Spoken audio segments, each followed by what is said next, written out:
Installing a GPU power distribution board.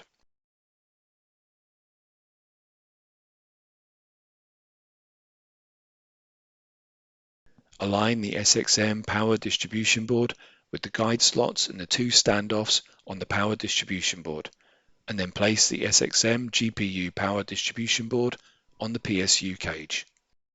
Fasten the 4 screws to secure the SXM GPU power distribution board to the PSU base.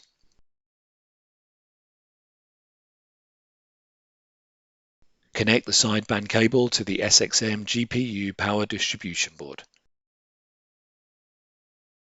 Connect the SXM GPU board power cable to the SXM GPU power distribution board.